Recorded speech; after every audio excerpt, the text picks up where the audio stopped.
Olá, queridos, muito boa tarde. Sempre um prazer enorme poder estar aqui com vocês no Conversa Pública para falar sobre temas que são verdadeiramente interessantes, né? Eu acho, adoro a maioria deles que a gente conversa aqui e tenho certeza que vocês apreciam também. Hoje o nosso tema é um tema muito especial.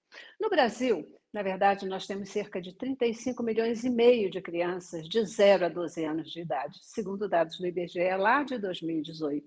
Provavelmente até esse número já seja maior.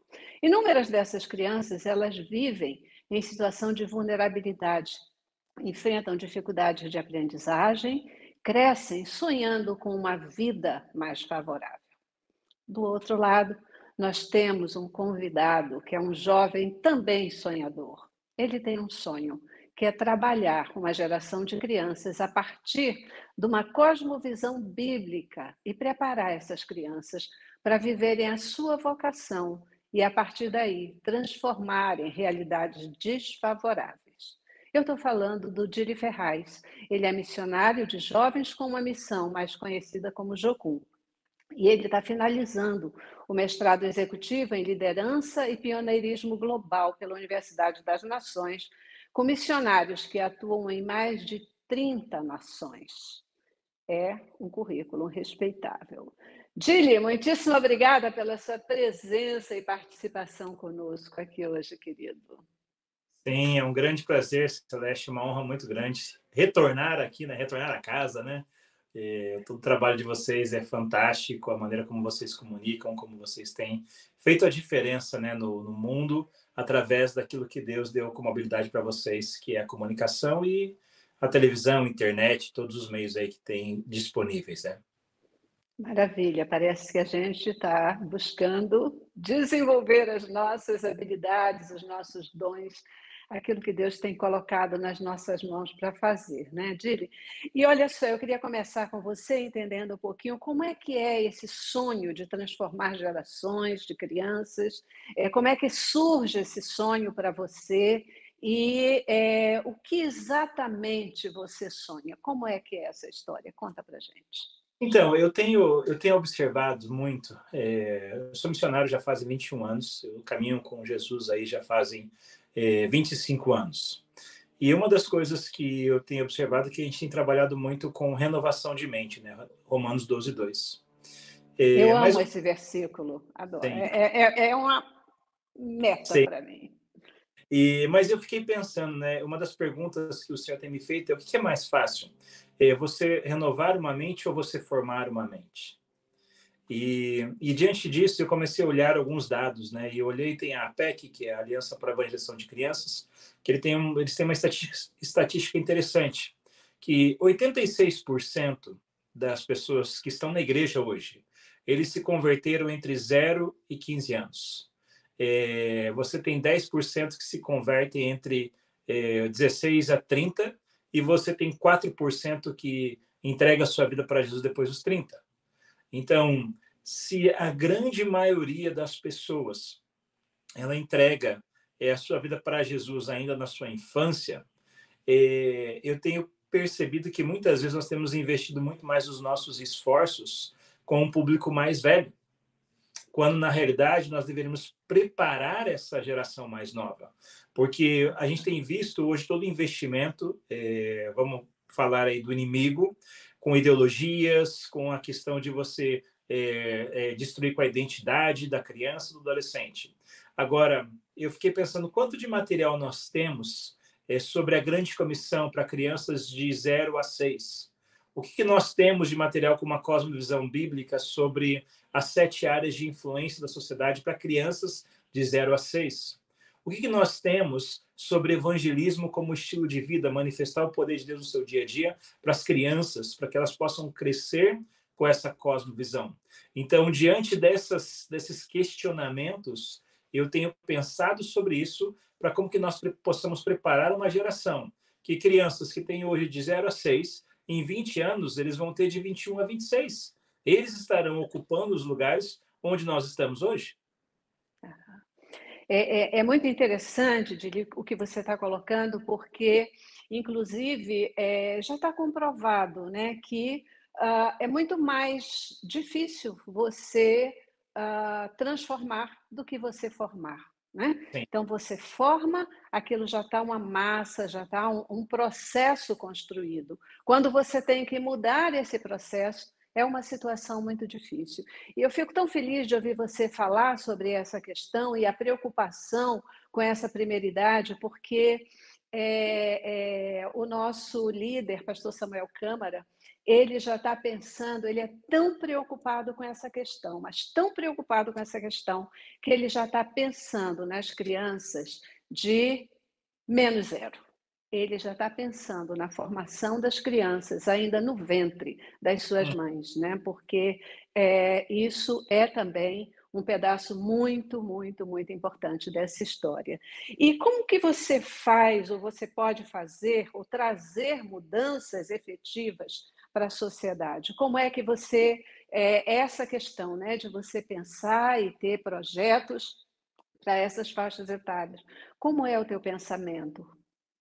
Então, hoje eu estou até o trabalho da minha tese está sendo como a gente levantar uma geração que pode transformar a sociedade, né? E eu tenho feito pesquisas agora, né, sobre as pessoas, já identifiquei o mesmo resultado que essa pesquisa da PEC verificou sobre a conversão, mas eu tenho visto quanto dessas pessoas têm escutado sobre esses materiais na primeira infância. E, na realidade, assim, a maioria, ninguém nunca ouviu falar disso, nunca viu materiais apropriados. Então, uma das coisas que nós temos pensado e já temos trabalhado, nós temos até um canal no YouTube, que é um pessoal que trabalha com a gente, que eles fazem histórias para crianças de 1 a 6 anos de idade, e a gente está criando roteiros que vão contemplar esse tipo de material para que os pais, os professores possam colocar para suas crianças. Então, é uma dos planos, porque, na realidade, assim, é uma ação conjunta, não é uma pessoa, não é um ministério, mas é como o corpo de Cristo. E eu vou dar um exemplo para você de um grupo de crianças que fez a diferença na história. Você conhece ou já ouviu falar existia um movimento chamado os Moravianos, que foi um movimento que eles levantaram muitos missionários ao redor do mundo em meados de 1700. E eles tiveram uma noite lá, eles estavam fugindo de perseguições, se refugiaram nas terras de Zinzendorf, e aí eram pessoas de várias linhas doutrinárias, teológicas distintas, vivendo junto. Um monte de gente vivendo junto dá problema. E aí, mas eles se acertaram as suas diferenças teológicas, e um certo dia eles tiveram um culto, uma presença poderosa do Espírito Santo, confessaram os seus pecados e se arrependeram. Resultado disso, os adultos marcaram 3 períodos de oração por dia, um de manhã, um de tarde e de noite. Fez 1, 2, 3, 4 dias. No quarto dia, as crianças daquele assentamento cristão, eles fizeram um relógio de oração 24 horas por dia, 7 dias por semana. As Que crianças maravilha. organizaram isso, e esse movimento de oração 24/7 durou mais de 100 anos, 24 horas por dia, 7 dias por semana, e é onde o evangelho nunca avançou tanto na história quanto na época desse grupo dos moravianos, e tudo começou a partir de um movimento de oração 24/7 criado pelas crianças. Conversa pública de hoje, conversando com o Dili Ferraz, missionário da Jocum, que tem um sonho extraordinário, um sonho de trabalhar geração de crianças a partir de uma cosmovisão bíblica e preparar essas crianças para que elas possam exercer a sua vocação e transformar as realidades onde elas vivem, sejam as realidades desfavoráveis, mas a gente sabe que criança ela tem um poder enorme de transformar realidades. Dentro dos projetos que você realiza, Dili,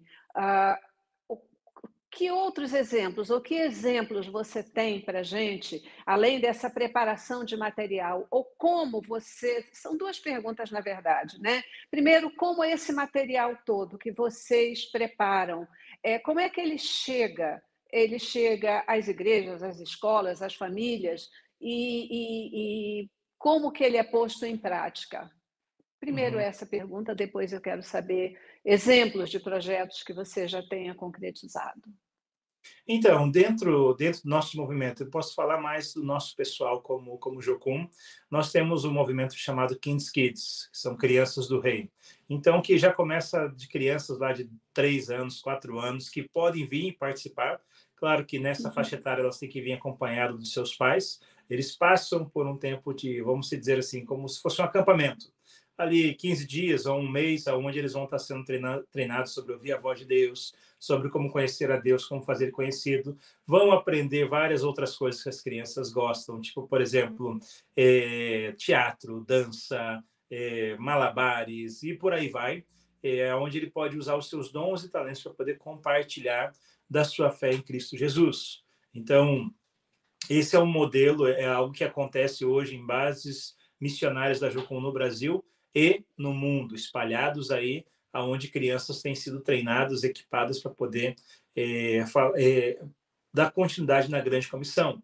Tem um especificamente, que é o King's Kids 414, aonde é voltado nessa faixa etária dessa janela de 414, mas focado também para 7 áreas de influência da sociedade. Então, como missão, a gente tem enfatizado para poder trazer esse entendimento e essa consciência, desde os pequeninos, da linguagem que eles podem compreender e entender. Né? Então, faz parte aí dessa movimentação que a gente tem.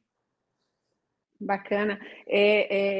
Porque, na verdade, o evangelho, né, a grande comissão, conhecer a Jesus, é algo que não pode ficar só para a gente, né? Tem que fazer diferença no meio em que a gente vive, tem que refletir na sociedade em que a gente vive e tem que trazer melhoria, bem-estar e tem que trazer um resultado, não só para mim, mas também para a sociedade onde eu estou colocada, né? Não só para a criança, mas para a sociedade onde ela está colocada. Fala para mim um pouquinho quais os trabalhos sociais que vocês têm realizado, trabalhos sociais, trabalhos humanitários, como você colocou aí, né? Um desenvolvimento de dons e talentos, e aí essas crianças, a partir dos seus dons e talentos, influenciando o meio em que vivem. Me fala de resultados. Então, eu vou citar 3 projetos aqui para você poder conhecer e saber. Um deles foi o que eu participei recentemente, até algumas semanas, uma semana atrás, na realidade, uma semana e meia, que é o Home of Hopes, ou Casas de Esperança. É um ministério que está espalhado aí em mais de 25 nações já. É um ministério que eles constroem casas para as pessoas que não têm casa para morar. Então, eu estava na Costa Rica agora recentemente e pude participar com a equipe que a gente estava lá, da construção de 3 casas para 3 famílias que não tinham casas. E assim, pensa numa construção que foi feita debaixo de chuva, e todo mundo ali trabalhando, ralando, e não era uma chuvinha, era literalmente o céu caindo, e todo mundo alegre. E uma das coisas que eu fiquei pensando ali, enquanto a gente construía aquela casa, era: eu tenho um teto. Imagina essas pessoas nessa chuva sem um teto. Então, o alvo é para poder trazer dignidade para as pessoas, onde elas possam realmente, quando a gente vê Mateus 24:14, que este evangelho do reino seja pregado em toda a terra para daí vir o fim. O evangelho do reino, ele traz transformação, ele traz mudança. Então, essa casa traz transformação para essas famílias que receberam. Então, esse é um exemplo. Um outro exemplo que a gente tem é o YWAM Ships. O YWAM é Jocum em inglês, então seria o Ministério dos Navios. Nós temos barcos, navios espalhados aí em várias partes do mundo. Então, que eles levam, eles têm consultórios médicos, eles têm containers com doação de alimento, eles levam containers para tradução da Bíblia, eles levam containers de sala de aula para poder ensinar lá para o Pacífico, os lugares mais remotos, eles têm trabalhado para poder ajudar as pessoas, tanto em catástrofes, como em saúde, como em educação, nas mais distintas áreas. E nós temos um outro ministério que fica lá na África do Sul, na África, na Nigéria, onde eles têm trabalhado com o resgate de crianças que são recrutadas para trabalhar para poder ser parte desses exércitos guerrilheiros, tirando eles de uma condição de vulnerabilidade para poder ajudá-los a ter um futuro com esperança em Cristo Jesus e com mudança para suas famílias. Maravilha, amém. Eu sempre gosto de enfatizar esse versículo, né, de Romanos 12:2 sobre transformação, renovação da mente, que na verdade isso é efetivamente educação, né? Quando a mente é transformada, isso naturalmente redunda em comportamento, em atitude, portanto, em transformação, né? E aí, o trabalho que vocês vêm indicando, né, o trabalho que vocês vêm fazendo, ele com certeza ele redundará em transformação, porque é um trabalho que procura agir na mente das pessoas, que é onde acontece o reino de Deus, né? O reino de Deus, ele acontece na nossa mente, nos nossos corações. Daí o grande potencial de transformação da palavra de Deus, né? Conversa pública de hoje, conversando com Dili Ferraz, nosso missionário aqui, é uma conversa muito, muito interessante. Me fala aí, Dili, quais são as áreas com maior necessidade de atendimento e cuidado humanitário aqui no Brasil, que vocês têm identificado e acho que vocês já têm atuado? Então, eu vou, assim, eu não posso deixar de falar, talvez, dos desafios que nós temos aí entre os segmentos menos alcançados do Brasil. Então, por exemplo, nós temos aí 6.000 comunidades ou 6.000 assentamentos povoados sertanejos sem nenhuma igreja evangélica, consequentemente, não tem acesso à Bíblia com tanta facilidade, não tem acesso à igreja, não tem acesso a ministérios de compaixão e justiça. Então, falta água, falta saneamento básico, falta diversas coisas nessas comunidades. Por exemplo, tem uma cidade lá no Maranhão, Fernando Falcão, onde ali os povoados eles vão ter o IDH igual ao de Zimbábue e Ruanda. Então, essa é a realidade. Então, tem 6.000 comunidades nessa realidade. Você tem 10.000 comunidades ribeirinhas no Brasil sem nenhuma igreja evangélica, consequentemente, sem essas necessidades básicas sendo supridas, porque a transformação não chegou nesse lugar. Você tem comunidades quilombolas, 2.000 delas sem a presença da igreja, porque a igreja ela tem sido responsável por entrar, atuar e transformar realidades como essa. Então, não é simplesmente se você vai trazer a Bíblia, você vai trazer a palavra de Deus, mas quando a palavra de Deus e o reino de Deus chegam nesses lugares, a transformação precisa acontecer. Então, se a pessoa tem sede, eu vou falar para essa pessoa que Jesus a ama, mas eu preciso prover a água. Eu preciso, se a pessoa está com fome, eu vou falar que Jesus é o pão da vida, mas eu preciso multiplicar o pão assim como Jesus fez. Então, esses são alguns exemplos de realidades que nós temos hoje no Brasil. Hoje nós temos os refugiados vindo para o Brasil. E aí eu vou dar uma informação. A gente ajudou recentemente aí 67 afegãos que estavam em São Paulo, no aeroporto de Guarulhos, perambulando para cima e para baixo, sem destino, porque eles estão fugindo do seu país. E você tem um desafio hoje, porque o governo brasileiro forneceu 3.500 vistos para que eles se refugiem no Brasil. Eles vão chegar aqui sem dinheiro, sem documento, sem conhecer a língua, sem trabalho, precisando de ajuda. E de quem é essa responsabilidade? Nós, como igreja, precisamos fazer aquilo que está lá em Mateus 25. Eu fui estrangeiro e vocês cuidaram de mim. Nós temos hoje demandas para poder alimentar essas famílias e alimentar os próximos que chegarão. E estamos mobilizando a igreja para isso também. Aham. O segmento cristão, cristão evangélico, cristão de um modo geral, tem sido fundamental nessa questão do acolhimento, inclusive a refugiados, né? É isso mesmo. Eu penso que essa visão, esse sentimento de que falar do amor de Jesus para pessoas que estão morrendo de fome, morrendo de sede, é muito mais difícil, né? Porque a pessoa nem consegue ouvir. Então, é importante que a gente possa buscar dar esse amparo, oferecer o pão, oferecer a água, oferecer o amor de Jesus, porque é assim que ele se materializa de fato na vida das pessoas e na realidade das pessoas, e é assim que a gente vai transformar a realidade. Eu tenho uma curiosidade, Dili, como é que vocês conseguem fazer esses projetos? Como é que vocês conseguem o sustento desse trabalho missionário, os pontos de trabalho, os navios que saem com recursos? Como é que vocês conseguem se sustentar? Então, esses são os milagres que Jesus faz, né? Na realidade, são a partir de doações de pessoas como eu e você, que investem financeiramente, fazem uma oferta, fazem uma doação. Isso pode ser de forma pontual, isso pode ser de forma mensal. Então, todo e qualquer projeto, qualquer coisa que você vai fazer, ela vai ter uma demanda de recurso. O recurso, não necessariamente ele precisa vir em dinheiro em espécie, mas ele pode ser a necessidade que aquela pessoa tem. Às vezes a necessidade vai ser o alimento, às vezes a necessidade é uma forma de transporte, às vezes a necessidade é um local para acolhê-los, para que eles possam ser a morada deles. Então, existem várias formas, mas geralmente as pessoas elas doam, porque no caso da Jucum, ela não é uma organização com fins lucrativos, ou que ela remunera aqueles que participam dela, mas todos são voluntários. Então, todo o recurso que entra também é a partir de forma voluntária também.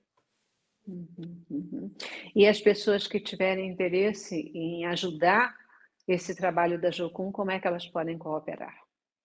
Elas podem fazer uma doação, a gente consegue enviar Pix, a gente consegue enviar dados bancários da maneira que ela quiser contribuir, ou se ela tem uma casa, por exemplo, e ela quer se colocar à disposição para receber uma família que vem de refugiados, a gente consegue colocar no circuito e colocar uma família que está precisando de hospedagem durante esse tempo. Então, são vários, tudo vai depender como a pessoa deseja fazer, a gente pode deixar os nossos contatos e a pessoa se disponibilizar para fazer parte disso.